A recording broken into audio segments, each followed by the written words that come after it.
अस्सलामुअलैकुम नाजरीन, KBN news channel में आप तमाम का तहे दिल से इस्तकबाल है। आइए आज की अहम खबर पर नज़र डालते हैं।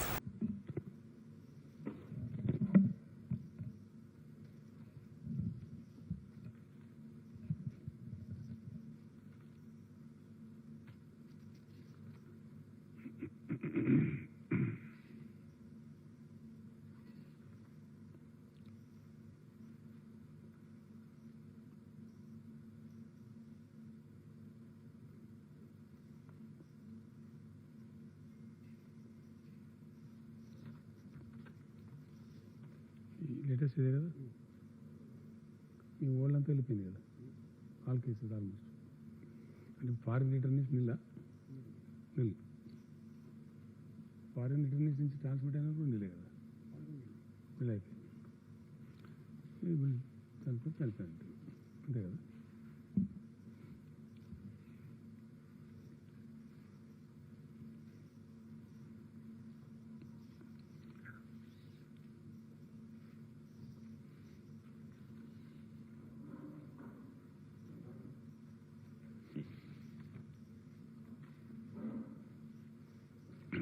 లెటర్ కాంటాక్ట్ నేను చెప్తాను మీకు. లెటర్ కదా అది తొందరగా ఇచ్చేయమ్మా, ఫాస్ట్ ఇచ్చి.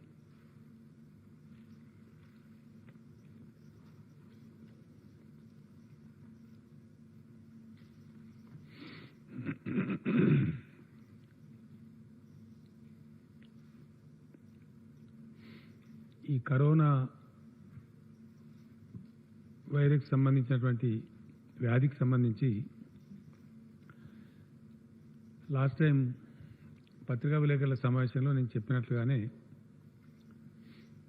మనకి ఎవరైతే ఇతర దేశాల నుంచి వచ్చిన వాళ్ళు ఉన్నారో వాళ్ళు 34 మంది, వాళ్ళ ద్వారా వైరస్ సంక్రమించినటువంటి మరికొంతమంది వాళ్ళు 100% అందరూ కూడా డిశ్చార్జ్ అయిపోయినారు. ఒక వ్యక్తి కూడా మన దగ్గర లేడు ఇప్పుడు. అట్లానే తొలి దశలో తొలి సందర్భంలో ఎవరినైతే మనం 25,937 మందిని వివిధ ఫెసిలిటీస్లో క్వారంటైన్లో ఉంచినామో వాళ్ళు కూడా అందరు డిశ్చార్జ్ అయిపోయినారు. ఇప్పుడు ఎవరు కూడా లేరు మన దగ్గర. దాని తర్వాత లేటెస్ట్ టాలీ కూడా అందరు పాతవి కొత్తవి మొత్తం కలుపుకొని ఇప్పటి వరకు తెలంగాణ రాష్ట్రంలో ఈ రోజుతో సహా కలిపి ఈరోజు సాయంత్రం వరకు కలిపి పాజిటివ్ కేసులు, కరోనా సంక్రమించింది అనే పాజిటివ్ కేసులు 503 లేటెస్ట్ టాలీ. ఇందులో 14 మంది చనిపోవడం జరిగింది మొత్తంలో ఈ 503లో. అందులో 96 మంది క్యూర్ అయిపోయి డిశ్చార్జ్ అయిపోయినారు. ఫారిన్ రిటర్నీస్ కావచ్చు, కొంత ఇండోనేషియన్ బ్యాచ్ కూడా ఒకటి ఉంది దీంట్లో, వారు కూడా అంతా కలిపినప్పుడు అంటే మొత్తం 110 మెంబర్స్ ఈ విధంగా జరిగింది. 14 మెంబర్స్ చనిపోవడం, 96 మంది పూర్తిగా నయమైపోయి వాళ్ళు డిశ్చార్జ్ కావడం జరిగింది. ఇప్పుడు యాక్టివ్ కేసెస్ పేషెంట్స్ మన దగ్గర హాస్పిటల్లో ఉన్నటువంటి వాళ్ళు 393 మంది ఉన్నారు. 393 మన దగ్గర ఇప్పుడు ఉన్నారు. క్వారంటైన్లో అంటే మర్కజ్ అంటే నిజాముద్దీన్ ఘటన తర్వాత వారికి సంబంధించినటువంటి కుటుంబ సభ్యులు కావచ్చు, వారికి క్లోజ్ కాంటాక్ట్లో వచ్చినటువంటి వాళ్ళు కావచ్చు, వగైరా వగైరా అందరినీ కూడా ట్రేస్ చేసి మనం పట్టుకున్నాం. మర్కజ్ సంబంధించిన వాళ్ళని కూడా సుమారు 1200 మందిని మనం పట్టుకొని టెస్టులను కూడా చేయడం జరిగింది. తర్వాత వారికి సంబంధించిన వారి బంధువులను కూడా పట్టుకొచ్చి టెస్టులు చేయడం జరిగింది. తద్వారా మనకి ఇవన్నీ కూడా తేలినాయి. ఇప్పుడు క్వారంటైన్లో మన వాచ్లో 1654 మంది ఉన్నారు. 1654 మెంబర్స్ ఉన్నారు. ఇప్పుడు కేసులు మనకు రెఫర్ కావడం తగ్గింది. కొద్ది గొప్ప 3, 4, 5 వస్తూ ఉంటే వాళ్ళకు టెస్టులు చేస్తూ ఉన్నారు. ఇంకెవరైనా చివరిదాకా మిగిలిన వాళ్ళు కావచ్చు, లేదా వీళ్ళతో కాంటాక్ట్ ఏదైనా కొత్తగా ఎస్టాబ్లిష్ అవుతున్న వాళ్ళు కావచ్చు, గతంలో మనకు లభించకుండా ఉంటే రిస్క్ తీసుకోలేం కాబట్టి అది చేస్తూ ఉన్నారు. తర్వాత కంటైన్మెంట్ అంటే వ్యాధి ప్రబలకుండా నిరోధించేటువంటి చర్యలు, అది కంటైన్మెంట్ అని పిలుస్తూ ఉన్నారు. అంటే ఏ ఏరియాలో ఉందో ఆ ఏరియాకి లిమిట్ చేయడం, కంటైన్ చేయడం. దీనికి కూడా ప్రజలు చాలా గొప్పగా సహకరిస్తూ ఉన్నారు. ఇది రాష్ట్రంలో మొత్తం 243 చోట్ల చేయడం జరుగుతూ ఉంది, చాలా కఠినంగా. రాజీ పడే సమస్య లేదు, ఎందుకంటే వ్యాప్తిని ఖచ్చితంగా అరికట్టాల్సిందే, ప్రజల ప్రాణాలు కాపాడుకోవాల్సిందే. అందులో జిహెచ్ఎంసీ పరిధిలో 123, జిహెచ్ఎంసీ ఇతర ప్రాంతాలలో 120, రెండు కలిపి 243 కంటైన్మెంట్ ఏరియాస్ గుర్తించి ఆల్మోస్ట్ అన్నిట్లో కూడా దాని మీద తగిన చర్యలు తీసుకోవడం జరిగింది. అక్కడ ఖచ్చితంగా మంచి ఫలితం వస్తుంది మనకు. అయితే లక్కీ ఏంటంటే ఇప్పుడు హాస్పిటల్లో చికిత్స పొందుతున్న వాళ్ళు కానీ, క్వారంటైన్లో ఉన్న వాళ్ళు కానీ, లేదా మనం కంటైన్మెంట్ చేసినటువంటి ఏరియాలో కానీ ఏ ఒక్క వ్యక్తి కూడా సీరియస్గా లేడు. భగవంతుని దయ, ఇప్పటికైతే no single person is serious. Oxygen పెట్టే పరిస్థితి కానీ, వెంటిలేటర్ పెట్టే పరిస్థితి కానీ లేదు. ఈ దశ నుంచి మనకి ఇంకా సంక్రమణ తగ్గిపోతే భగవంతుడు మన్నించి ఆల్మోస్ట్ ఏప్రిల్ 28 రాజేందర్ 24 ఏప్రిల్ 24 వరకు ఆల్మోస్ట్ ఈ బ్యాచ్ క్లోజ్ అయ్యే ఆస్కారం ఉంటుంది మనకు. అందరూ కూడా క్షేమంగా ఆసుపత్రుల్లో ఉన్నవారు కంప్లీట్ క్యూర్ అయిపోయి నెగటివ్ వచ్చి డిశ్చార్జ్ కావడం, బయట ఉన్న వాళ్ళని కూడా క్వారంటైన్లో ఉన్న వాళ్ళు కూడా రిలీజ్ కావడం, ఇదంతా కూడా జరిగిపోతుంది. తదనంతరం మనకి ఉండకపోవచ్చు. కొత్త ఉప్పెన వచ్చి పడకపోతే, కొత్త ఉత్పాదన రాకపోతే మనం చాలా వరకు దీన్ని బయటపడ్డ వాళ్ళం అవుతాం. ఇది రాకూడదనే ఇప్పుడు ముంబైలో మనకు ఇప్పుడు మన దేశమే, ఇతర దేశాలు అట్లుంటే మహారాష్ట్ర నుంచి ఈరోజు వార్త వచ్చింది, ఒక్కరోజే 11 మంది చచ్చిపోయినారు అక్కడ. అండ్ రాజస్థాన్ कितने निकले हमारे सुमेश जी, एक ही दिन में राजस्थान 170 आज एक ही दिन రాజస్థాన్ రాష్ట్రంలో ఒకే రోజు 117 మంది వైరస్ వచ్చినట్టుగా వార్తలు వస్తూ ఉన్నాయి. సో దేశంలో కొన్ని ప్రాంతాల్లో వస్తుంది. మహారాష్ట్ర మరి ముఖ్యంగా మనకు బార్డర్ ఉంది, వెరీ లాంగ్ బార్డర్, 500-600 కిలోమీటర్లు ఉంటుంది మనకు. మనం కట్టుకున్నటువంటి ఆ కాళేశ్వరం బ్యారేజ్, లక్ష్మీ బ్యారేజ్ కాడ మొదలు పెడితే కంప్లీట్ ప్రాణహిత నది ఆదిలాబాద్ జిల్లా చుట్టూ, నిజామాబాద్, ధర్మాబాద్ ఆ ప్రాంతం, నాందేడ్, అటు నుంచి మన నారాయణఖేడ్ వరకు కర్ణాటక బార్డర్ టచ్ అయ్యే వరకు మనకు ఆల్మోస్ట్ మహారాష్ట్ర బార్డర్ ఉంటుంది, వెరీ లాంగ్ బార్డర్. మన బంధుత్వాలు, రాకపోకలు, వ్యాపార కలాపాలు చాలా ఉన్నాయి. ఆ బార్డర్ తర్వాత వాళ్ళ కర్ణాటక నుంచి కూడా మనకు వచ్చేటువంటి ప్రమాదం కూడా ఉంటుంది. తద్వారా కొంచెం కఠినంగా వ్యవహరిస్తే తప్ప రాష్ట్రాన్ని మనం కాపాడుకోలేము. అందువల్ల ఈరోజు క్యాబినెట్ చాలా సీరియస్గా తీసుకొని చాలా విషయాలు చర్చించి ఏప్రిల్ 30 వరకు రాష్ట్రంలో లాక్డౌన్ కొనసాగించాలని చెప్పి రాష్ట్ర క్యాబినెట్ నిర్ణయించింది. దాన్ని ఖచ్చితంగా కఠినంగా అమలు చేయడం జరుగుతుంది. నేను పదే ప్రజలకు ఇంతకుముందు అప్పీల్ చేసినట్టుగా మళ్ళీ ఒకసారి నేను ప్రజలందరినీ కోరుతూ ఉన్నా, దయచేసి ఇది మన క్షేమం కోసం, మన సమాజం కోసం, మన పిల్లల భవిష్యత్ కోసం, అందరి యొక్క మంచిని కాంక్షించి చేసే పని కాబట్టి దయచేసి గతంలో మీరు ఎట్లయితే సహకరిస్తూ వచ్చినారో ఇప్పుడు కూడా అట్లే సహకరించాలి. అందరూ కూడా సహకరించాలి. అన్ని మతాల వాళ్ళు, అన్ని కులాల వాళ్ళు, అన్ని వర్గాల వాళ్ళు ఈ సామూహికంగా ఒకటి చోట చేరేటువంటి కార్యక్రమాలు దయచేసి మానుకోవాలి. ఇక్కడ మీరు నష్టపోతూ సంఘాన్ని కూడా నష్టపెడతారు కాబట్టి ఆ దృష్ట్యానైనా సరే నియమం పాటించాలి, ప్రభుత్వానికి పూర్తిగా సహకరించాలని చెప్పి నేను ప్రజలకు విజ్ఞప్తి చేస్తూ ఉన్నాను. దయచేసి సహకరిస్తే ఈ 4 రోజులు ఓపిక పడితే, ఒకవేళ మన అదృష్టం బాగుంటే కాలం కలిసి వస్తే ఏప్రిల్ 30 తర్వాత మనం లాక్డౌన్ దశల వారీగా ఎత్తివేసేటువంటి కార్యక్రమం కూడా ఆలోచించుకునే అవకాశం ఉంటుంది. ఒకేసారి ఏకమొత్తం కాకపోయినా కనీసం దశల వారీగా ఎత్తేసుకొని కొంత ముందుకు పోయేటువంటి పరిస్థితి కూడా మనకు రావచ్చు. కాబట్టి ఆ ప్రకారంగా అందరూ కూడా సహకరించాలని చెప్పి నేను కోరుతా ఉన్నా. విద్యార్థుల తల్లిదండ్రులు కొంత ఆందోళన చెందుతూ ఉన్నారు. మనం ఇంటర్మీడియట్ ఎగ్జామ్స్ సక్సెస్ఫుల్గా పూర్తి చేసుకున్నాం. ఒక ఎస్ఎస్సి మటుకు మధ్యలో ఆగిపోయింది. దాని మీద కొద్ది రోజులు ఆగి నిర్ణయం చేద్దాం. కానీ 1వ తరగతి నుంచి 9వ తరగతి వరకు ఎవరైతే పిల్లలు ఉన్నారో ప్రభుత్వ పాఠశాలలు కానీ ప్రైవేట్ పాఠశాలలు కానీ వాళ్ళకి ఎట్లాగూ డిటెన్షన్ లేదు, వాళ్ళందరినీ పాస్ చేసినట్టుగా ప్రకటిస్తా ఉన్నాం. ఇలా క్యాబినెట్ నిర్ణయించింది, ఇతర రాష్ట్రాలు నిర్ణయం తీసుకున్నట్టుగా వాళ్ళందరినీ ప్రమోట్ చేయాలని చెప్పి క్యాబినెట్ ఈరోజు డిసైడ్ చేసింది. కాబట్టి ఆ పిల్లల తల్లిదండ్రులు బెంబేలు ఎత్తాల్సిన అవసరం లేదు, అనవసరంగా దాని గురించి పెద్ద చింత చేయాల్సినటువంటి అవసరం లేదు. క్యాబినెట్లో జరిగినటువంటి మరో ఇంపార్టెంట్ చర్చ కూడా, తొలిసారిగా రాష్ట్రంలో పంటలు చాలా బాగా వస్తూ ఉన్నాయి, పంటలు జరుగుతాయి పండుతాయి అనే ఆశాభావంతో ముఖ్యంగా కాళేశ్వరం ప్రాంతాల్లో కొన్ని ఇతర ప్రాంతాల్లో కూడా పంటలు వేసుకున్నారు. కొంచెం లేటుగా వేసిన వాళ్ళు ఉన్నారు. చాలామంది మినిస్టర్స్ వాళ్ళ జిల్లాలు వాళ్ళ అవసరాలను బట్టి ప్రజల మా దగ్గర కోరుతున్నారు. ఏప్రిల్ 10కే క్లోజ్ చేద్దామని అనుకున్నాం, కానీ 15th వరకు నీళ్ళు ఇచ్చినట్టయితే కంప్లీట్గా చివరి దశలో ఉన్న పంటలు కూడా చేతికొస్తాయి కాబట్టి ఇవ్వాలని కోరినారు. సో అన్ని ఇరిగేషన్ రాష్ట్రంలో అన్ని ఇరిగేషన్ ప్రాజెక్టుల కింద, లిఫ్ట్ ఇరిగేషన్ ప్రాజెక్టుల కింద కూడా వ్యవసాయానికి ఏప్రిల్ 15 వరకు నీళ్ళు ఇవ్వాలని చెప్పి క్యాబినెట్ నిర్ణయించింది.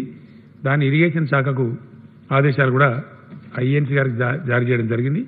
ఆ ప్రకారంగా నీళ్లు ఏప్రిల్ 30 వరకు ఇవ్వబడతాయి, 15th వరకు ఇవ్వబడతాయి. లేదా గౌరవ ప్రధానమంత్రి గారు నరేంద్ర మోడీ గారు ఈరోజు అన్ని రాష్ట్రాల ముఖ్యమంత్రులతో లెఫ్టినెంట్ గవర్నర్లతో వీడియో కాన్ఫరెన్స్ నిర్వహించారు. దాదాపు 3 గంటల పాటు చాలా సుదీర్ఘంగా ఆ సమావేశం జరిగింది. అన్ని రాష్ట్రాలు కూడా తమ తమ అభిప్రాయాలు చెప్పారు. Almost all everybody entire country mood was ఖచ్చితంగా లాక్డౌన్ పొడిగించాల్సిందే, అట్లీస్ట్ 2 weeks అంటే ఏప్రిల్ 30th వరకు పొడిగించాలని చెప్పి అన్ని రాష్ట్రాల ముఖ్యమంత్రులు కూడా యునానిమస్గా అప్పీల్ చేసినారు. జస్ట్ 1 or 2 వాళ్ళు ఏంటంటే ఈ రెడ్ జోన్ హాట్ జోన్ వదిలిపెట్టి కొద్దిగా డీలా చేద్దామని అన్నారు, కానీ చాలామంది దాంతో అంగీకరించలేదు. ఆ విధంగా అది జరిగింది.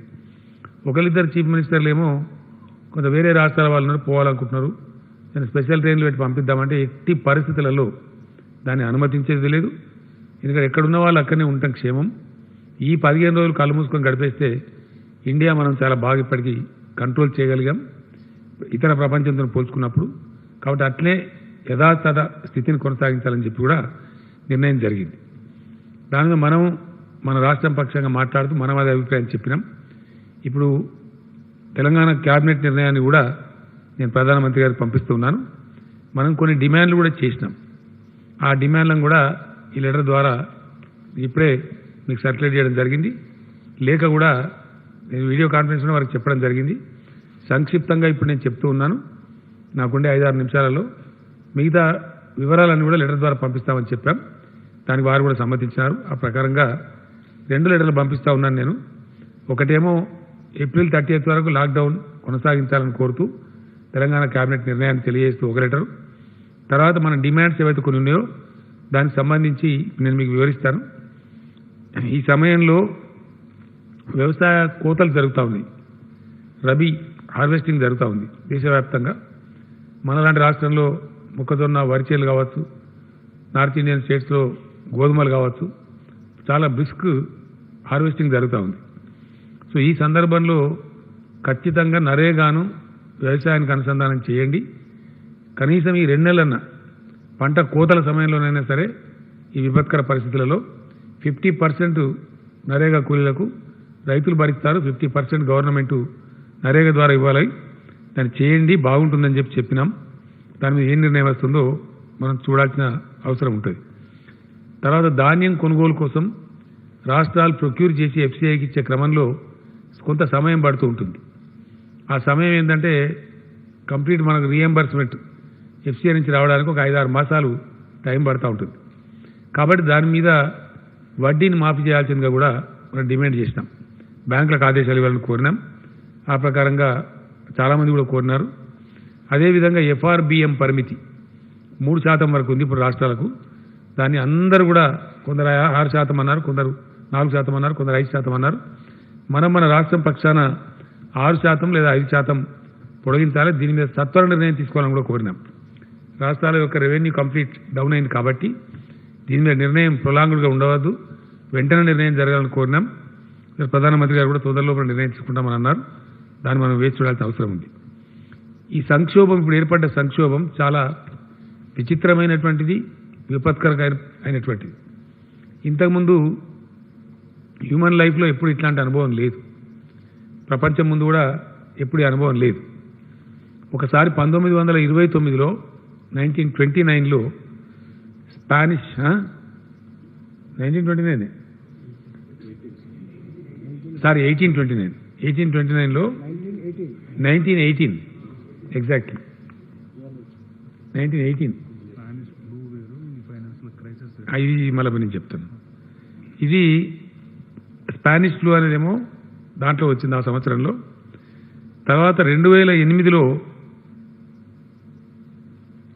గ్లోబల్ ఫైనాన్షియల్ క్రైసిస్ అని వచ్చింది. Global financial crisis. ఈ రెండు సందర్భాల్లో కూడా ప్రపంచం ఒక పద్ధతిని అవలంబించింది. ఇప్పుడు కూడా ప్రపంచం ఆ పద్ధతిని అవలంబిస్తూ ఉన్నది. ఇటువంటి సంక్షోభాలు తల ఎత్తినప్పుడు ఎట్లా జరగాలి? రాష్ట్రాల రెవెన్యూ పడిపోయింది, దేశం రెవెన్యూ కూడా పడిపోయింది. డబ్బులు రాష్ట్రాల దగ్గర లేవు, కేంద్రం దగ్గర కూడా లేవు. ఇది సత్యం. కాబట్టి కేంద్రం కూడా జనరేట్ చేసి ఇవ్వాలి. ఇట్లాంటి సందర్భంలో రెండు ప్రభుత్వాల దగ్గర డబ్బు లేనప్పుడు మరి వ్యవస్థ జరగాలి. ఏ విధంగా జరగాలి అంటే, ఏదైతే ప్రపంచం అవలంబిస్తున్న పాలసీ ఉందో, గతంలో ఇప్పుడు నేను చెప్పిన సంక్షోభాల సందర్భంలో అవలంబించిన పాలసీ ఉందో, ఆ విధంగా క్వాంటిటేటివ్ ఈజింగ్ అనే ఒక ప్రక్రియ ఉంది. దాన్ని QE అని వ్యవహరిస్తారు. Quantitative easing, it is known as QE. చాలా పాపులర్గా టర్మ్ ఇది. ప్రపంచంలో ఆర్థికవేత్తలకు, బ్యాంకు నిర్వాహకులకు, ప్రభుత్వాలకు తెలిసినటువంటి ప్రక్రియ. ఈ క్వాంటిటేటివ్ ఈజింగ్ అనేది ఏకైక మార్గం. దీని ద్వారా ప్రతి దేశానికి మనకెట్లా రిజర్వ్ బ్యాంక్ ఉందో, ఇప్పుడు అమెరికాకు అమెరికన్ ఫెడరల్ బ్యాంక్ ఉంది. యూకే అంటే యునైటెడ్ కింగ్డమ్కి బ్యాంక్ ఆఫ్ లండన్ ఉంది. జపాన్కి బ్యాంక్ ఆఫ్ జపాన్ ఉంది. చైనాకి POBs అంటే పీపుల్స్ బ్యాంక్ ఆఫ్ చైనా ఉంది. ఇట్లా ప్రతి దేశానికి కూడా ఈచ్ అండ్ ఎవ్రీ కంట్రీకి మనకి ఎట్లా అయితే రిజర్వ్ బ్యాంక్ ఆఫ్ ఇండియా ఉందో, అన్ని దేశాలకు కూడా ఇట్లా గవర్నింగ్ బ్యాంక్స్ ఉంటాయి. ఈ గవర్నింగ్ బ్యాంక్స్ ఇట్లాంటి ప్రత్యేక సందర్భాలలో దేశాన్ని, సమాజాన్ని కాపాడడానికి వాళ్ళే ముందుకు వచ్చి ఈ QEని అమలు చేస్తూ ఉంటారు. QE ద్వారా తమకు ఉండబడే జీడిపి, అంటే దేశానికి ఎంతైతే జీడిపి ఉందో అందులో కొంత పర్సెంట్ నిర్ణయించి ఆ డబ్బును వాళ్ళు రిలీజ్ చేస్తారు. ప్రభుత్వాల ద్వారా మార్కెట్లోకి రిలీజ్ చేస్తారు. తద్వారా ఆర్థిక వ్యవస్థను కాపాడుకోవడం, దేశాన్ని కాపాడుకోవడం, ఈ విపత్కర పరిస్థితి నుంచి వ్యవస్థను అధిగమింపజేయడం అనే ప్రక్రియ ప్రపంచవ్యాప్తంగా జరుగుతూ ఉంది. ఇప్పుడు అమెరికన్ ఫెడరల్ బ్యాంక్ వాళ్ళు ఈ QE ఇచ్చినారు. అక్కడ 10% ఇచ్చినారు అమెరికాలో. ఆ 10%లోనూ $2 ట్రిలియన్ ట్రంప్ గారు అక్కడ అనౌన్స్ చేసినారు. వాళ్ళ సొసైటీలోకి ఆ డబ్బు పంపు కూడా చేసినారు. అట్లానే బ్రిటిష్ బ్యాంక్ ఆఫ్ లండన్ ఏదైతుందో వాళ్ళు ముందుకు వచ్చి 15% జీడిపి ఆఫ్ UK వాళ్ళు కూడా డబ్బు రిలీజ్ చేసి మార్కెట్లకి పంపు చేస్తూ ఉన్నారు. ఇట్లా అనేక దేశాలు ఇదే ప్రక్రియను అవలంబిస్తూ ఉన్నాయి. మన దేశం దగ్గర కూడా ఇప్పుడు రాష్ట్రాల దగ్గర డబ్బులు లేవు, రెవెన్యూ మొత్తం పోయింది, ఆల్మోస్ట్ జీరో లాగుంది. అట్లానే దేశానికి కూడా ట్యాక్స్లు వచ్చే పరిస్థితి లేదు. కాబట్టి ఇప్పుడున్న గత్యంతరం ఓన్లీ QE విధానమే. రిజర్వ్ బ్యాంక్ ఆఫ్ ఇండియా నుంచి డబ్బులు తీసుకోవడం తప్ప వేరే గత్యంతరం లేదు. సో నేను చాలా స్ట్రాంగ్గా చెప్పినాను, ఈ పద్ధతి అవలంబించాలి. మన జీడిపి, మనకి నిర్ధారించబడ్డ జీడిపి 1920కి 203 లక్షల కోట్లు. 203 లక్షల కోట్లు. పాయింట్ కొన్ని లక్షల చిల్లర ఉంది, బట్ నేను రౌండ్ ఫిగర్ చెప్తా ఉన్నాను. 203 lakh crores. మీరు ఎవరు పొరపాటు పడద్దు, మళ్ళీ ఒకసారి నేను చెప్తాను. 203 లక్షల కోట్లు, 203 lakh crores. మన దేశ జీడిపి 1920కి ఇది నిర్ధారించబడ్డది, ప్రకటించబడ్డది అధికారికంగా. దాంట్లో 5% at least to make a beginning చేసినట్టయితే 10 లక్షల దాదాపు డబ్బు మనకు వస్తుంది, 10 లక్షల పైచిలకు వస్తుంది. నేను రౌండ్ ఫిగర్ చెప్తా ఉన్నా, అదే 10 lakh crores, 10 లక్షల కోట్ల మనకు వచ్చేటువంటి ఆస్కారం ఉంటుంది. దాన్ని వివిధ రూపాలలో, అంటే రకరకాల డిమాండ్స్ ఇప్పుడు సమాజం నుంచి వస్తూ ఉన్నాయి. ఇన్ఫార్మల్ బిజినెస్ సెక్టర్ అంటే చేపల దుకాణాలు, కూరగాయల దుకాణాలు, మాంసం దుకాణాలు, ఇట్లా పాపం మనకు చాలా ఉంటారు, మీకు తెలుసు. పాల వ్యాపారులు, వీళ్ళంతా కూడా రకరకాల ఇన్ఫార్మల్ సెక్టర్లో రోజువారీ వడ్డీ తీసుకునే వాళ్ళు, కొంత స్వల్ప లోన్లు తీసుకునే వాళ్ళు రకరకాలుగా ఉంటారు. మాకు సహకరించాలి ప్రభుత్వాలను వాళ్ళు కోరుతూ ఉన్నారు. ఇండస్ట్రియల్ వర్కర్సు కొంతవరకు మాకు కూడా ఇవ్వాల్సి ఉంటుందని వాళ్ళు కోరుతూ ఉన్నారు. అనేక రకాలుగా ఉన్నవి, అనేక డిమాండ్స్ ఉన్నవి. రేషన్ కార్డు లేని వాళ్ళు మాకు కొంత సాయం జరగాలని కోరుతూ ఉన్నారు. అట్లనే రైతుల ధాన్యాలు కొనుగోలు చేయాలని చెప్పి డిమాండ్ ఉంది. ఇండియాలో ఎవరు చేయలేదు. మన దగ్గర మనం సుమారు 30,000 కోట్లు మనం గ్యారంటీ ఇచ్చి ముందుకు పోతూ ఉన్నాం, కొనుగోలు చేస్తూ ఉన్నాం. సో ఆ పద్ధతిలో ఇట్లా అనేక అవసరాలు సమాజంలోకి మనం బ్రహ్మాండంగా పంపు చేస్తే కొంత బ్యాలెన్స్ అయ్యే ఆస్కారం ఉంటుంది. ఈ యొక్క బాధ కొంత ఉపశమనం లభించే ఆస్కారం ఉంటుంది. భగవంతుడు మన్నించి మాసంతో పూర్తయినట్టయితే దాన్ని మనం మళ్ళీ రివైవ్ చేసుకునేటువంటి ఆస్కారం కూడా ఉంటుంది. ఈ డబ్బుని ఏమని పిలుస్తారంటే ఇంటర్నేషనల్గా ఈ ఫేమస్ వర్డ్ ఇది. This is called as helicopter money. Helicopter నుంచి పైనుంచి చల్లితే ఎట్లుంటుందో ఆ పద్ధతిలో reserve bank of India top monitoring main bank కాబట్టి వాళ్ళు ముందుకు వచ్చి డబ్బు హెలికాప్టర్ మనీని సప్లై చేయాలని చెప్పి కోరినారు. ఇదంతా కూడా నేను చాలా డీటెయిల్డ్గా ప్రైమ్ మినిస్టర్ గారికి ఎక్స్ప్లెయిన్ కూడా చేసినాను. సో వారు నిర్ణయాలు తీసుకుంటారు, దాన్ని మనం వేచి చూడాల్సిన అవసరం ఉంది. సో దాన్ని నా తర్వాత మాట్లాడిన ముఖ్యమంత్రులు కూడా అందరూ కూడా ఇది ఖచ్చితంగా చేయాలని చెప్పి కోరినారు. బహుశా పాజిటివ్ నిర్ణయం వస్తుందని చెప్పి అనుకుంటా ఉన్నాం. నేను రాసిన లెటర్స్ కూడా మీకు అవి దాంట్లో పాయింట్ ఉంది, మీకు ఇవ్వడం కూడా జరిగింది. అదేవిధంగా పిఎం కేర్కి ఏదైతే వర్తిస్తూ ఉందో సీఎంఆర్ఎఫ్ కూడా, సీఎం రిలీఫ్ ఫండ్ కూడా పిఎంఆర్ఎఫ్కు వర్తించే నిబంధనలన్నీ, అది సిఎస్ఆర్ కావచ్చు మరొకటి కావచ్చు, వర్తింపజేయాలని చెప్పి కోరినాం. ట్యాక్సుల నుంచి మినహాయింపులు కావచ్చు, పిఎం కేర్స్కి ఏదైతే పెట్టినారో సీఎం రిలీఫ్ ఫండ్కు ఆ నామ్స్ అన్ని వర్తింపజేయమని మేము కోరినాం. రాష్ట్రాలలో కూడా డొనేషన్లు ఇచ్చేవాళ్ళు విరివిగా ముందుకు వస్తున్నారు కాబట్టి వాళ్లకు ఆ యొక్క ఫెసిలిటీ ఉంటే ఇంకా ఎక్కువ మనకు వచ్చే ఆస్కారం ఉంటుంది. కాబట్టి ఆ రకంగా మనకు ముందుకు పోవాల్సిన అవసరం ఉంది. అదేవిధంగా బెంగాల్ గ్రామం అంటే ఈ శనగలు, పప్పు శనగ పంట ఏదైతుందో అది వస్తూ ఉంది. ఇప్పుడు కేంద్ర ప్రభుత్వం తక్కువగానే ఇచ్చింది మనకు. మనం దాన్ని ఇంకా పెంచమని చెప్పి వాళ్ళని కోట అడుగుతూ ఉన్నాం. సరే గ్యారెంటీ అయితే మనం దాదాపు ఒక 800 కోట్లకు ఇచ్చి పప్పు శనగలు కూడా కొనుగోలు చేయమని ఇప్పుడే ఆదేశాలు ఇవ్వడం జరిగింది. దాన్ని కొనుగోలు చేస్తాం కనీస మద్దతు ధరకి. రైతులేం బెంబేలు ఎత్తాల్సిన అవసరం లేదు. ఆ రకంగా వ్యవసాయ శాఖ మంత్రి నిరంజన్ రెడ్డి గారు క్యాబినెట్లో వాదించి మరీ ఇది కావాలని చెప్పి అడిగినారు. సో వారు రైతుల మీద ప్రేమ కాబట్టి ఆ విధంగా క్యాబినెట్లో మంత్రులందరినీ ఒప్పించి ఈ గ్యారంటీ ఖచ్చితంగా ఇవ్వాల్సిందే, మనం కొనాల్సిందే చెప్పినారు. ఆ ప్రకారం దాన్ని క్యాబినెట్ కన్సిడర్ చేసింది, కొంటూ ఉన్నారు. అయితే ఈ సందర్భంలో బాగా పంటలలో వాస్తవానికి నాకు ఒక 20-30 మార్కెట్ కమిటీలకు పోయి రైతుల మధ్య పండగ జరుపుకోవాలండి. తెలంగాణ మొట్టమొదటిసారి చరిత్రలో తెలంగాణ రాష్ట్రమైన తర్వాత 40 లక్షల ఎకరాలలో వరి కోత వస్తూ ఉన్నది. All time record break. సుమారు 14 నుంచి 15 లక్షల ఎకరాలలో మక్క కోతలు వస్తూ ఉంది. ఇంక ఇతర పంటలు కూడా చాలా సమృద్ధిగా వచ్చినాయి. 50-60 లక్షల పంటను రబీ క్రాప్లో తెలంగాణ సమాజం కోసుకోవడం ఇది తొలిసారి. తెలంగాణ సొంత రాష్ట్రమైన తర్వాత మన ప్రాజెక్టులు కంప్లీట్ అయ్యి ఫలించి ఈ ఫలితాలు వస్తూ ఉన్నాయి. ఇంకా ఇది పెరుగుతుంది రాబోయే రోజులలో. కానీ కరోనా వల్ల నేను రైతుల మధ్య పోలేకపోయినాను.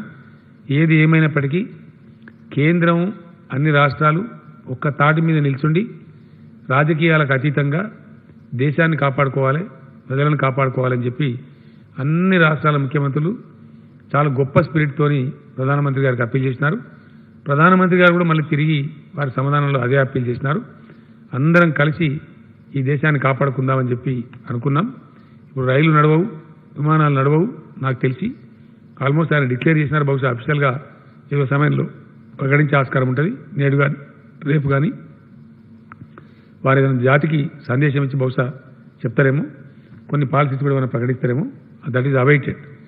Decision of the central government is awaited. Central గవర్నమెంట్తో మేము హ్యాండ్ ఇన్ హ్యాండ్ పనిచేస్తూ ఉన్నాం. చాలా గొప్పగా మనం ఫలితం సాధించామని చెప్పలేం, కానీ కరోనా వైరస్ను నియంత్రించడంలో, దాన్ని కంట్రోల్లో పెట్టడంలో తప్పకుండా ఇండియా ఇతర దేశాలతో కంపేర్ చేసుకున్నప్పుడు మంచి స్థితిలోనే ఉందని చెప్పి మనం చెప్పుకోవచ్చు. అమెరికా లాంటి దేశం అద్భుతమైనటువంటి ఆర్థిక శక్తి, ప్రపంచాన్ని శాసించే దేశం, ఈవెన్ హెలికాప్టర్ అంబులెన్సెస్ ఉండేటువంటి దేశం, ఏదంటే అది ప్రపంచం నుంచి తెప్పించుకునే శక్తి ఉండే దేశం.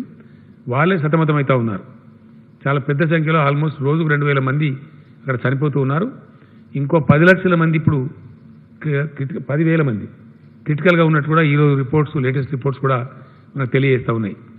అంటే వాళ్ళతో కంపేర్ చేస్తే అంటే 4 లక్షల మంది అక్కడ ఎఫెక్ట్ అయినట్టుగా చెప్తా ఉన్నారు. టుడే ఇండియాలో మనం 7,000 పైచీలకు మాత్రమే ఎఫెక్ట్ అయినాం. చావులు కూడా 300 లోపే ఉన్నాయి ఈ రోజు వరకు. బహుశా ఈరోజు కొన్ని పెరుగుతాయేమో మహారాష్ట్ర వారిని కలిపితే. అంటే మంచి నియంత్రణలో 135 కోట్ల జనాభాకు మనం సరిచూసుకుంటే తప్పకుండా కంట్రోల్లో ఉంచుకున్నట్టే లెక్క. దీనికి ప్రజలు ఇచ్చిన సహకారమే అన్నిటికన్నా ముఖ్యమైనటువంటి. ప్రజలు బాగా సహకరించినారు, బాగా కంట్రోల్ చేసుకున్నారు, స్వీయ నియంత్రణ పాటించినారు. వారందరికీ కూడా నేను చాలా ధన్యవాదాలు, కృతజ్ఞతలు తెలియజేస్తా ఉన్నాను. వారు ఇంక కొంచెం సమయం ఓపిక పట్టుకుని ఉన్నట్టయితే తప్పకుండా మనం ఈ గండం నుంచి గట్టెక్కుతామని నేను అనుకుంటా ఉన్నా. నేను భగవంతుని నిండు మనసుతో ప్రార్థిస్తా ఉన్నా. మేమేం తప్పు చేసినామో కానీ మాకు ఈ శిక్ష చాలుగా ఏప్రిల్ 30 వరకు మా దేశం నుంచి మహమ్మారిని తరిమేస్తే కనీసం పనిచేసుకొని బ్రతుకుతాం. కాబట్టి ఆ వెసులుబాటు కలిగించాలని భగవంతుని కూడా నిండు మనసుతో ప్రార్థిస్తా ఉన్నా. ప్రజలు కూడా దయచేసి సహకరించి ఈ గండం నుంచి గట్టెక్కడానికి నియంత్రణ పాటించాలని, ఇప్పటిదాకా ఏ విధంగా పోతున్నారో కులము, మతము, జాతి అని లేకుండా all religious programmes, all mass gatherings అన్నీ కూడా బ్యాన్ చేస్తూ ఉన్నాం. ఏప్రిల్ 31 వరకు దేన్ని కూడా అనుమతించరు, ఏ చిన్న సమూహాన్ని కూడా అనుమతించరు ఎట్టి పరిస్థితులలో.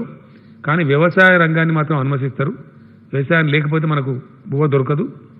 ధాన్యం వచ్చింది, కోతలు జరగాలి, అదేవిధంగా ఆ పంట అంతా కూడా చేతికి రావాలి, ఎఫ్సిఐకి పోవాలి, అదంతా జరగాలి. తర్వాత ధాన్యాన్ని ప్రాసెసింగ్ చేసేటువంటి ఆహార పరిశ్రమలు, ఫుడ్ ప్రాసెసింగ్ ఇండస్ట్రీ. సపోజ్ వడ్లను పడితే తప్ప బియ్యం కావు, కాబట్టి రైస్ మిల్లులు జరుగుతాయి. Rice mills are permitted. అట్లానే గోధుమలు పిండి చేస్తే తప్ప మనకు పిండి దొరకదు, ఆ పిండి జరగాలి. కాబట్టి ఫ్లోర్ మిల్స్, పిండి మరలన్నిటి కూడా అనుమతి ఉంటుంది. అట్లానే ఏదైనా ఆయిల్ సీడ్స్ వస్తే వాటిని నూనె తయారు చేస్తే తప్ప మనకు వంటలకు నూనె అందదు. కాబట్టి ఇట్లా ఫుడ్ ప్రాసెసింగ్ మీకు అర్థమైపోయింది అనుకుంటున్నాను. బహుశా ఆహార ఉత్పత్తులను వాల్యూ అడిషన్ చేసి మనకు తిండి కోసం నిత్యావసర సరుకుల కింద అందించేటువంటి ఇండస్ట్రీలన్నింటినీ అనుమతిస్తూ ఉన్నాం. అవి అనుమతించబడాలి.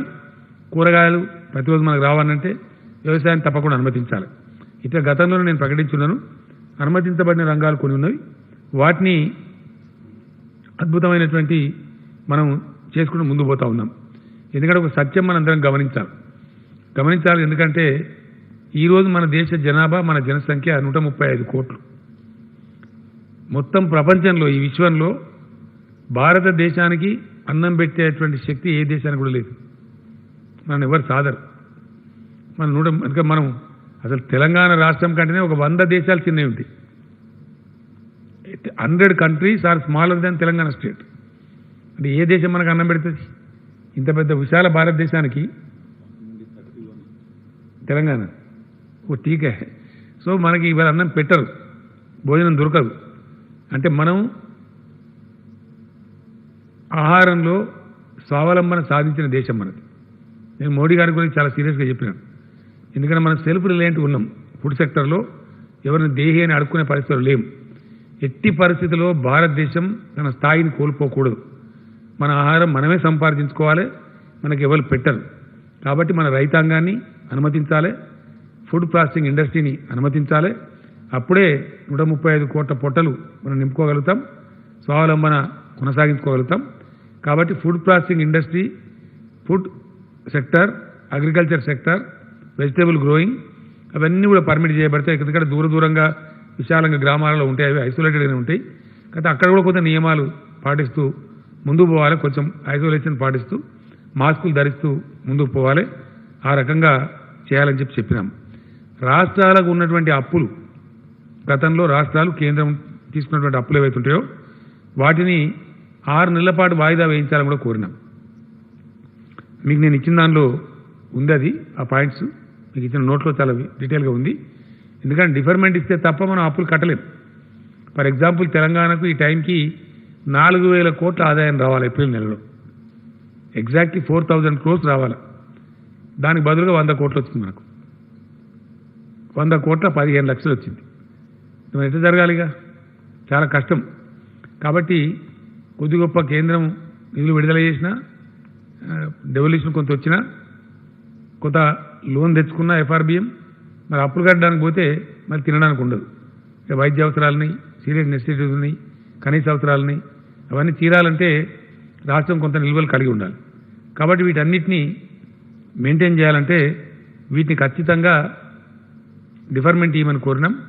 బహుశా కేంద్రం నుంచి ఫేవరబుల్ డెసిషన్ వస్తుందని చెప్పి ఆశిస్తూ ఉన్నాం. వస్తుందని నేను అనుకుంటా ఉన్నా, ఆశాజనకంగా ఉన్నాం. ఏది ఏమైనప్పటికీ ప్రధానమంత్రి గారు కూడా టైమ్లీ డెసిషన్ తీసుకున్నారు. ఏది మన భారతదేశాన్ని లాక్డౌన్ చేయడంలో అన్ని రాష్ట్రాలు కూడా ఫాలో అయినాయి. రాజకీయాలు పక్కన పెట్టి యావత్ దేశం ఈరోజు ఒకే మూసలో పనిచేసింది కాబట్టి కరోనా నియంత్రణలో ఉంది. ఇంకో 15-20 రోజులు మనం ముందు పోయినట్టయితే ఏప్రిల్ 30 వరకు ఖచ్చితంగా బయటపడేటువంటి ఆస్కారం కూడా ఉంటుంది. ప్రపంచం ఎటుపోయినా కనీసం మనం కాపాడుకునే ఆస్కారం ఉంటుంది. కాబట్టి దయచేసి కేంద్ర ప్రభుత్వం 30 దాకా పొడిగించాలి పాత నిర్ణయాన్ని. మరొకసారి నేను డిమాండ్ చేస్తూ ఉన్నా. ప్రజలు ఖచ్చితంగా స్వీయ నియంత్రణ పాటించాలి. కొద్దిపాటి కష్టనష్టమైనా ఓర్చుకొని పాటించవలసిందే. ఆ రకంగా ముందుకు పోదామని తెలియజేస్తూ ధన్యవాదాలు. Thank you.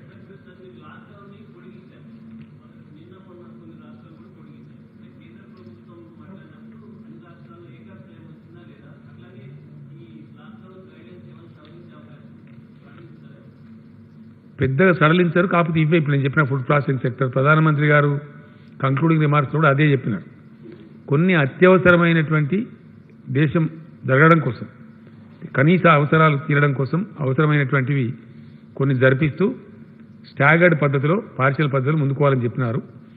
కఠినత్వం మాత్రం అంతే ఉంటుంది. ఎందుకంటే మరి నలుగురు కలిసినామంటే మళ్ళీ ప్రమాదం వస్తుంది. ఎందుకంటే ఇది ఇప్పుడు సపోజ్ సింగపూర్ ఉంది, చాలా చిన్న దేశం, వెరీ స్మాల్ కంట్రీ. వాళ్ళు పోయిందనుకుని ఎత్తేసినారు. మళ్ళీ ఇప్పుడు 1 month లాక్డౌన్ పెట్టుకున్నారు. జపాన్ ఉంది, అక్కడ కూడా పోయిందనుకున్నారు. మళ్ళీ ఇప్పుడు రివైవ్ అయింది, అక్కడ సెకండ్ వచ్చింది. ఇది ఎప్పుడు ఇక్కడి నుంచి ఎట్లా పెరుగుతుందో అర్థమైతలేదు. ఇంత విచిత్రమైన వ్యాధి. దీని పెద్ద ట్రాజెడీ ఏంటంటే, బాధాకరం ఏంటంటే, ఒక వ్యక్తి పాపం ఎవరు కూడా పాపం మూట కట్టుకోరు. తనకు వచ్చిందని తెలిసి ఇతరులకు పూయరు జనరల్గా. నేను ఎట్లా చచ్చిపోతా కదా పాపం ఎందుకని చెప్పి. కానీ అతనికి వచ్చిన సంగతి అతనికి తెలియదు. కానీ ఉంటుంది జబ్బు, అప్పటికి బయటపడదు. అతను సంక్రమింప చేసుకుంటూ పోతూ ఉంటాడు. ఈ పెద్ద ప్రాబ్లం ఈ జబ్బులో ఉన్నటువంటి చాలా సీరియస్ ఇబ్బంది ఏంటంటే, అతను అమాయకంగా నేను మంచిగున్నప్పుడు మంచిగానే నార్మల్గా ఉంటా, మంచిగానే ఉన్నాను అభిప్రాయం నాకు ఉంటే నేను నార్మల్గానే బిహేవ్ చేస్తా, హోటల్కి పోతా, మోటర్కి పోతా, తింటా, పెళ్ళికి పోతా, ఫంక్షన్కి పోతా, సమాజంలో తిరుగుతా. నాకు 3 రోజుల తర్వాత నాకు బయటపడ్డది అనుకో, నా ద్వారా ఎంతమంది కంటిందో పెద్ద పరేషాన్. ఇప్పుడు మన పరేషాన్ అదే. ఈ నిజాముద్దీన్ పోయేసిన వాళ్ళు చుట్టాము, వాజాడిపోయిండు, వీడెక్కడ తిన్నాడు, ఎవడు కలిసిండు, ఎవరితో మాట్లాడిండు, ఏ ట్రైన్లో వచ్చిండు, అన్న ఇంకెవడు ఇట్లా ఇదంతా పెద్ద లోకల్ మాట తలకాయ చూసినట్టు ఉంటుంది. కాబట్టి మనం ఈ కంటైన్మెంట్తో వచ్చేది ఏంటంటే, ఎక్కడనో అక్కడ అరెస్ట్ చేస్తే, అంటే అరెస్ట్ అంటే ఆ ఏరియాలనే పరిమితం చేస్తే అది ప్రబలకుండా ఉంటుంది. మనకి ఇంత సమస్య ఎందుకు వస్తుంది? మన చిన్న దేశం కాదు, చాలా విశాలమైన దేశం, చాలా విస్తృతమైన జనాభా ఉన్న దేశం, చాలా వరల్డ్ సెకండ్ లార్జెస్ట్ కంట్రీ మనది. కాబట్టి మనకి బాధలు తప్పవు. కాపాడుకోవాలంటే ఇది మనకు తప్పదు. అందువల్ల ఆ విధంగా కొద్దిపాటి అంటే అవసరాలకు సంబంధించి, ప్రజల కనీస అవసరాలకు సంబంధించి కొన్ని స్టార్ట్ చేసుకొని ముందుకు పోవడం జరుగుతుంది.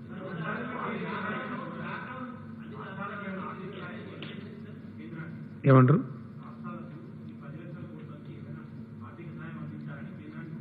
ఎందుకు కోరకు మరి ఇంకేం అర్థం లేకపోతే అది రకరకాల విధాన నిర్ణయం ఉంటుంది. అది వస్తుంది, ఆటోమేటిక్ వస్తుంది.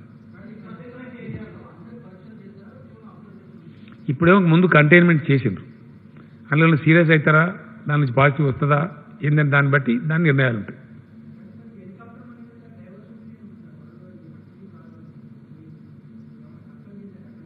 %100% కన్సల్టేషన్ ఇంకో దిక్కు కూడా లేదు. హెలికాప్టర్ మనీ రాదు, మరి ఏమొస్తుంది, ఎట్లా రావాలా? రాష్ట్రానికి ట్యాక్స్ లేదు, కేంద్రానికి ట్యాక్స్ లేదు, మరి ఎక్కడ రావాలిగా?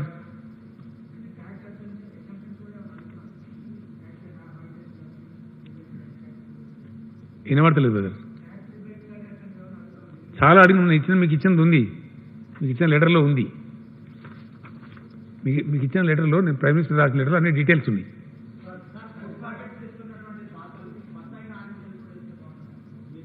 అది దాతలు కదా, నేనేం చేయాలి?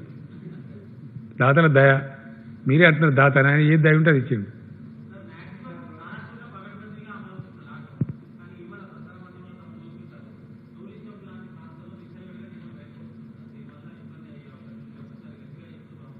ఇంతకుముందు నేను చెప్పినా కదా, ఈయనకపోతే కొడతారు పోలీసులు, గ్యారెంటీ తప్పదు. మరి ఏం చేస్తారు చెప్పండి? క్రౌడ్ అవుతుంది, అట్లయితే బాగా క్రౌడ్ అవుతుంది, కష్టమవుతుంది. ఇలా చాలామంది ముఖ్యమంత్రులు కూడా పాపం అది పెట్టి ఫెయిల్ అయినాం, 24 hours ఖుల్లా పెట్టినాం మళ్ళీ అని చెప్తున్నారు. మనం ఏంటంటే మార్నింగ్ టు ఈవినింగ్ పెట్టుకున్నాం, నైట్లో కర్ఫ్యూ పెట్టుకున్నాం. కంటైన్మెంట్ ఎక్కడైతే ఉందో అక్కడ డోర్ డెలివరీ ఇస్తున్నాం. డెఫినెట్గా 100% డోర్ డెలివరీ ఇస్తాం. ఎందుకంటే ఇతర ప్రాంతాల వాళ్ళు అందులోకి పోవద్దు, అందులో ఉన్న వాళ్ళు బయటికి రావద్దు. కాబట్టి పర్మిషన్ ఉన్నటువంటి గవర్నమెంట్ పంపించినటువంటి సప్లయర్స్ మాత్రమే పోతారు. అది కలెక్టర్ల నియంత్రణలో డోర్ డెలివరీ ఇస్తారు. ఎంటైర్ కంట్రీ అదే పద్ధతి, మన దగ్గర కూడా అదే పద్ధతి. లెక్క పెట్టలేదు, అది ఏమంత గొప్పగా రాదు కదా, చాలా పెద్ద 1000 కోట్లు రాదు కదా. వినియోగించకుండా ఎందుకు తీసుకుంటారా కాళిదాస్? ఇది ఎక్కడ ప్రశ్ననే బాబు? ఏందని ఎక్కడ ఏ మార్కెట్లో ఏ బజార్లో ఏ చూడముచ్చట అన్నీ ఉన్నాయి, సమృద్ధిగా ఉంది.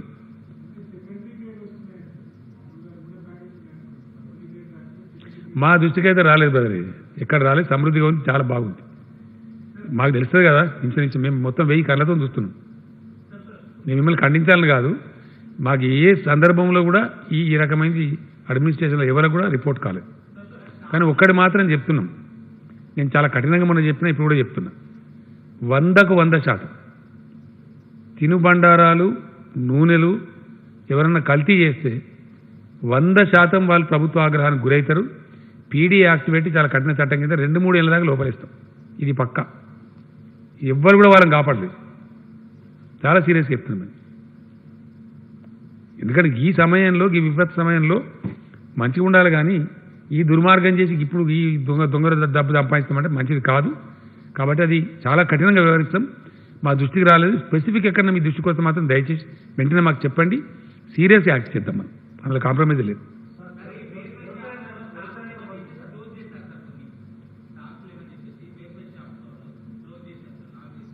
వాళ్ళ దగ్గర స్టాక్ లేకపోతే క్లోజ్ చేయాలి కదా, మరి ఇంకెందుకు ఉంచుకుంటారు? లేదండి, అయితేనే క్లోజ్ చేస్తారు. నిజమేనే బాబారి, కాబట్టి అయిపోతే క్లోజ్ చేస్తారు కదా, ఆయన డిస్ట్రిబ్యూషన్ అయిపోతే క్లోజ్ చేస్తాడు, తర్వాత ఎందుకు అవుతాడు? అది తెలియదు బ్రదర్ నాకు, అది మీరు చెప్తే ఊహాజనితంగా చెప్తే నేను చెప్పారా? అరే గమ్మత్తుంది, పంచాల కంపల్సరీ. ఆయన మేము ఫ్రీగా ఇచ్చిన బియ్యం గవర్నమెంట్ ఊకుంటుందా? ఆయన డీలర్షిప్ ఎగిరిపోదా రేపు? తర్వాత మాకు తెలుస్తుంది కదా, మీరు చెప్తున్నట్టే ఒక సింగిల్ వ్యక్తికి ఏ పోయినా కూడా డెఫినెట్ మాకు కంప్లైంట్ వస్తుంది.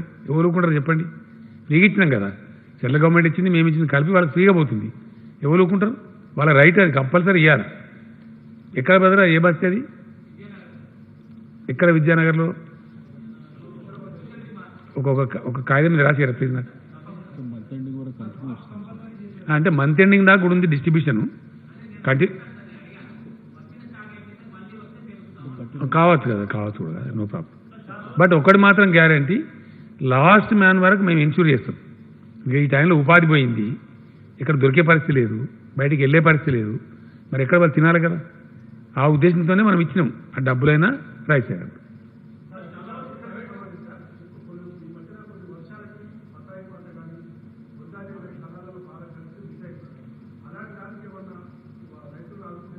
తప్పకుండా ఆదుకుంటాం కదా, దానిపై చెప్పేది ఏముంటుందండి? 100% ఆదుకుంటాం.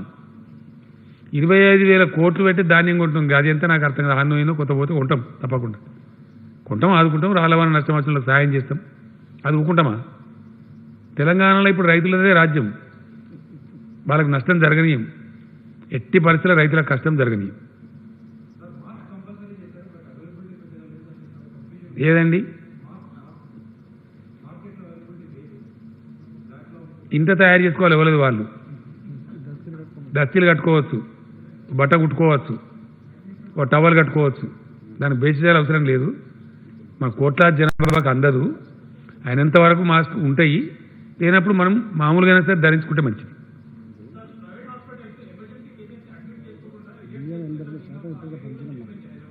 ఏమంటారు? ఏ కేసెస్ అండి? ఏ టైప్ కేసెస్? ఏ టైప్ కేసెస్ మీరు చెప్పి? ఏ టైప్ కేసు అంటున్నా నేను?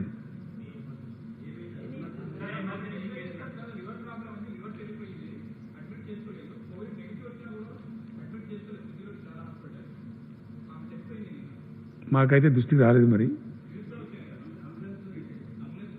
అంబులెన్స్లో చనిపోయిందా? చేసుకోవడం లేరా? ఏం కారణం?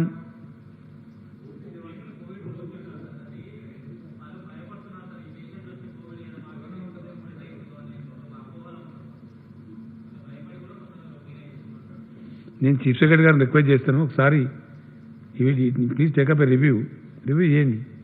అది వాళ్ళు ఎట్లా మరి చేయమంటే ఈ టైంలో, మామూలు టైంలో వాళ్ళు డబ్బులు వస్తే సంపాదించుకుని ఇప్పుడు చేయమంటే ఎట్లా? చేయాలి కదా, 100% చేయాలి కదా. నేను తప్పకుండా మేము సిఎస్ గారిని రివ్యూ చేయమంటాం. అట్లా కనుక ఉంటే వీళ్ళు టేక్ యాక్షన్ ఆల్సో డెఫినెట్లీ. ఈ క్లిష్ట సమయంలో ఇట్లా రివ్యూ చేస్తారండి.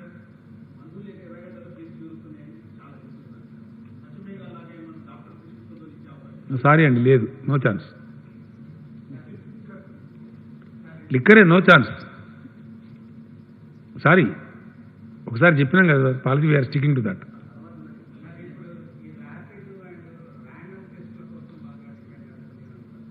డిమాండ్ వస్తలేదండి. అది నేను ఏమంటున్నా అంటే, ఆ డిమాండ్ చేస్తే కూడా అదొక పిచ్చితనం అయితే ఎందుకు డిమాండ్ చేస్తారండి? అది గవర్నమెంటు. మీకు ఒక మాట చెప్తాను, నేనే ఇక్కడ ప్రైవేట్ టెస్టులు చేయొద్దు అలో చేయకండి నేను చెప్పిన. Don't give to private. Why? దానికి ఒక ప్రధానమైన కారణం ఉంది. ఎట్లా అంటే, ఇదో భయంకరమైన బీమారి, మానసిక వ్యధ కలిగిస్తుంది మనిషికి, చాలా అవస్థ అవుతుంది. సపోజ్ గవర్నమెంట్ దగ్గర మా దగ్గర రోజుకు 1000 టెస్టులు చేసే కెపాసిటీ వచ్చింది ఇప్పుడు, పర్ డే 1000. అది దాటితే మా వాళ్ళు అయితే లేదంటే ప్రైవేట్కి ఇస్తాం, లేకపోతే ఇయ్యం. ఏంది కారణం అంటే, సపోజ్ ఇప్పుడు గవర్నమెంట్ చేసింది, మనం వరంగల్లో చేసినామో, కరీంనగర్లో చేసినామో, లేదా హైదరాబాద్లో చేసినాం, ఏదో ఒక హాస్పిటల్ చేస్తే ఏం చేస్తాం? నెగటివ్ వస్తే బ్రదర్ నీకు నెగటివ్ వచ్చింది పర్వాలేదు గోవా అని చెప్తాం. పాజిటివ్ వచ్చింది ఏం చేస్తాం? 100% తక్షణం ఒక హాస్పిటల్లో పెడతాం. దానికి కేంద్ర ప్రభుత్వ సూచన మేరకు నోటిఫైడ్ హాస్పిటల్స్ ఉంది మన దగ్గర, స్పెసిఫిక్ హాస్పిటల్స్. అక్కడ సకల హంగుల్ని, ఈ కిట్స్తో, పీపీ కిట్స్తో పాటు రకరకాల ప్రిలిమినరీ చర్యలు ఏంటి ఎప్పటికప్పుడు ఏంటంటే రోజు అప్డేట్ అవుతూ ఉంది, ఎవ్రీడే అప్డేట్ అవుతూ ఉంది. ఏం వాడాలి, ఏం వాడద్దు, ఈ హైడ్రాక్సిక్లోరోక్విన్ కరెక్టా, ఈ అజిత్రోమైసిన్ కరెక్టా, ఈ టెంపరేచర్ తగ్గాలంటే పారాసిటమాల్ కరెక్టా, పలాంది కరెక్టా, ఇవన్నీ every day there is a debate. మొత్తం యావత్తు వైజ్ఞానిక ప్రపంచం, వైద్య ప్రపంచం ప్రపంచవ్యాప్తంగా జరుగుతూ ఉంది. కాబట్టి అప్డేట్స్ ఉంటుంది. ఆ ప్రకారం గవర్నమెంట్కి మాకు ఫస్ట్ ఇన్ఫర్మేషన్ వస్తుంది కాబట్టి పెడుతున్నాం అక్కడ. సపోజ్ మొన్న వాళ్ళు మన ఇండోనేషియా వాళ్ళు కరీంనగర్కి వచ్చిన వాళ్ళు ఉంటే, వాళ్ళు రకరకాల డిమాండ్ చేసినారు. మాకు ల్యాప్టాప్లు కావాలన్నది ఇచ్చినాం, ఐప్యాడ్లు కావాలన్నది ఇచ్చినాం. వాళ్ళు కొంతమంది మేము బ్రెడ్ తేనెతో తింటామంటే ఇచ్చినాం, మేము చికెన్ తింటామంటే ఇచ్చినాం. లైక్ ఇక అరుచుకున్న గవర్నమెంట్ కదా, వాళ్ళు మంచిగా ఎక్కిపోవాలి, ఇమ్యూనిటీ పెరగాలి, శక్తి పెరగాలి అంటాం. అయితే గవర్నమెంట్ చేస్తే ఏమవుతుంది? క్వారంటైన్లో పెడితే ఎక్కడ పెట్టాలా? గవర్నమెంట్ ఫెసిలిటీ ఎక్కడ ఉంది? మొత్తం కంప్లీట్ 100% గవర్నమెంట్ కాస్ట్ భరిస్తుంది. అలా పేదోడు ఉండొచ్చు, ధనికుడు ఉండొచ్చు, ఎవరు ఉండవచ్చు, మిడిల్ క్లాస్ వ్యక్తులు ఉండొచ్చు. అదే ప్రైవేట్లో అయితే గవర్నమెంట్ అయితే మేము ధైర్యం ఇస్తాం, చెప్తాం, తోలకపోతాం, అక్కడ పెడతాం, మన కంట్రోల్లో ఉంటుంది వ్యవహారం. ప్రైవేట్లో చేసిన వాళ్ళు ఎక్కడికి పోవాలా, ఎక్కడ రిఫర్ చేయాలా? అది నిజమా? ఎట్లుంటుందంటే చాలా ఇబ్బంది ఉంటుంది. మరి ప్రాక్టికల్లీ చాలా కష్టం ఉంటుంది. మాట్లాడు ఈజీ, వాళ్ళు ముందు కొంత చేస్తామని అన్నారు.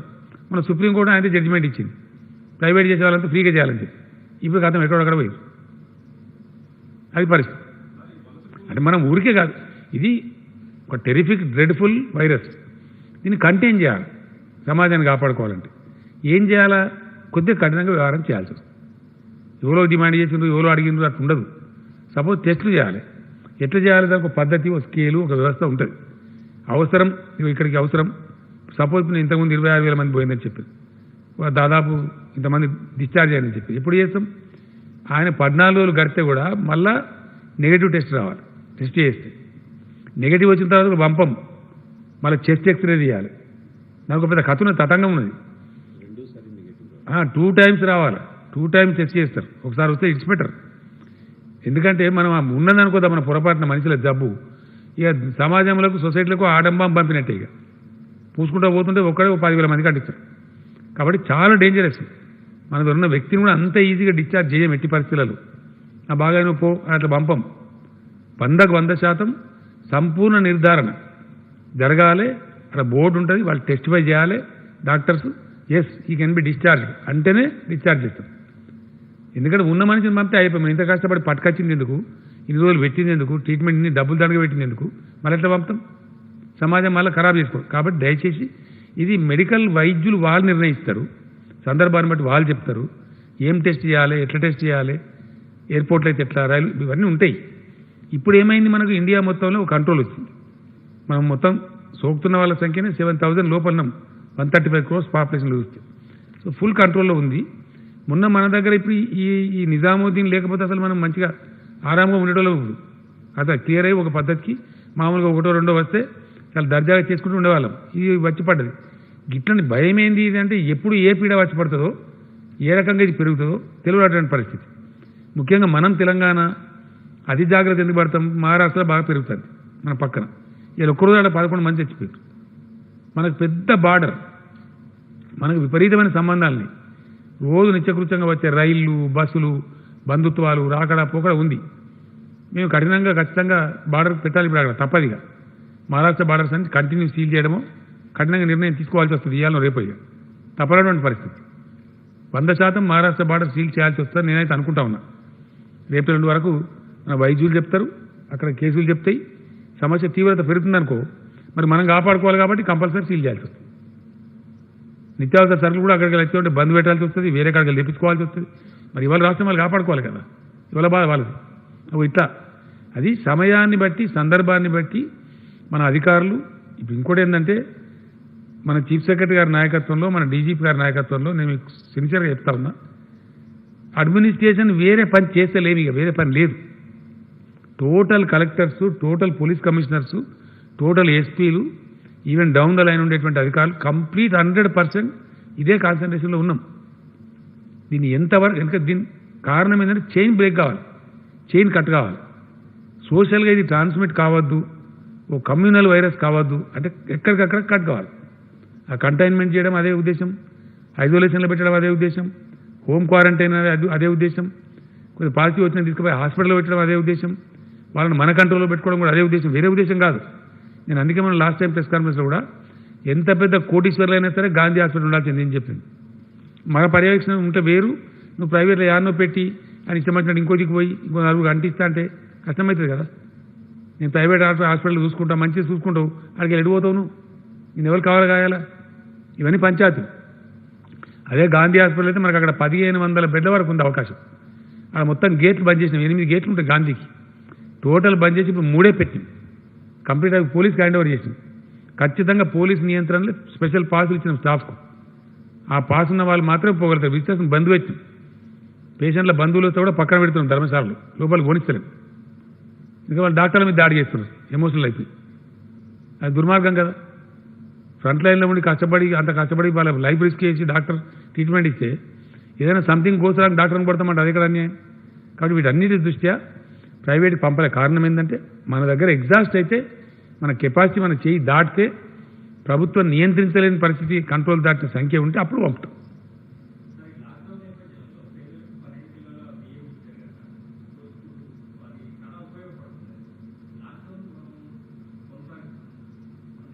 నేను ఏమంటున్నాను, మీకు కన్ఫ్యూజన్ అవసరం లేదు. మేము మొన్న ఇచ్చిన 12 కిలోలు పర్ హెడ్ ఏదైతుందో ఎంటైర్ 1 మంత్కి ఇచ్చినాం, ఏప్రిల్ నెలకు. ఏప్రిల్ 30 తర్వాత మళ్ళీ రెగ్యులర్ రేషన్ ఉంటుంది. అది ఆ తర్వాత ప్రాబ్లం ఉంటే మళ్ళీ ఆలోచించుకుందాం. అర్థం కాలేదు. ఆల్రెడీ ఇస్తున్నారండి. ఈ పాటికి అనేక లక్షల మంది పోయింది. 500 ఇచ్చేది అయిపోయింది కదా. వలస కార్మికులు అయితే అయిపోయింది, దాని ఇష్యూ లేదు. అదేమో నెట్ కిందనే ఇస్తున్నారమ్మా, వాళ్ళకు ఇంకా అకౌంట్స్ తీసుకోవట్లేదు, చేతికే ఇస్తున్నారు కదా, బై హ్యాండ్ ఇస్తున్నారు. మన ప్రజాప్రతినిధులు ఉంటున్నారు, కలెక్టర్లు ఉంటున్నారు, వాళ్ళని కూడా అంటే ఇచ్చి మనం ఊకోం కదా, వాళ్ళని ఒక క్యాంపులో పెడుతున్నాం కదా, అక్కడ ఒక జాగ చూపెట్టి కథ చూపెట్టి వసతి చూపెట్టి ఉంచుతున్నాం. అదేమో ఇస్తున్నారు. తర్వాత కొంతమందికి ఏమో భోజనాలు పెడుతున్నారు రకరకాల పద్ధతులలో. ఇదేమో మనం బ్యాంకులో వేస్తున్నాం బ్రదర్. ఏది 1500 అవుతుందో వాళ్ళ ఆధారాలు మన నిన్న స్టార్ట్ అయింది కదా ఆల్రెడీ. చాలా ఈజీగా వెళ్ళిపోతుంది, లక్షలాది మందికి వెళ్ళిపోతుంది.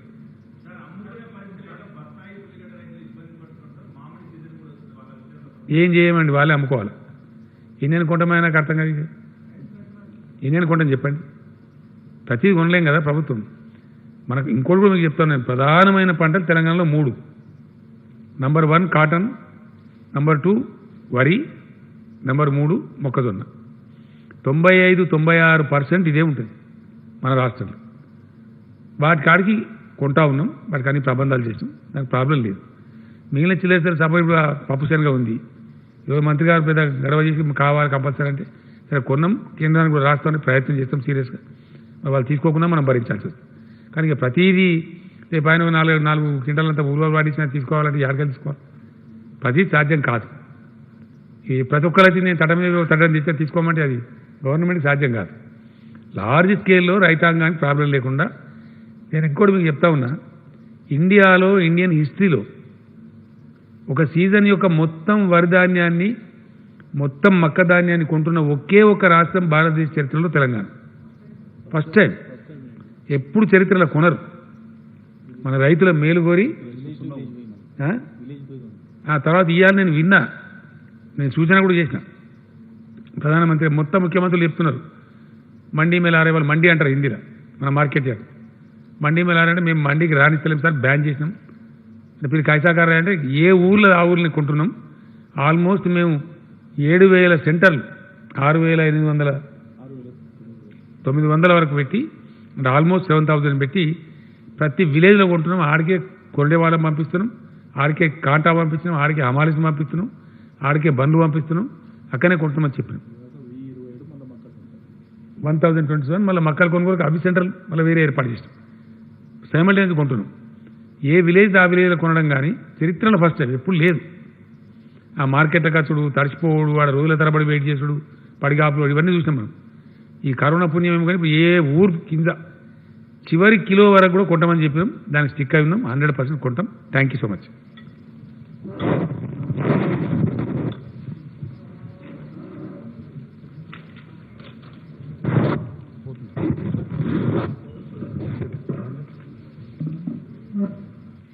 A1 टाउनशिप की एक और नई पेशकश।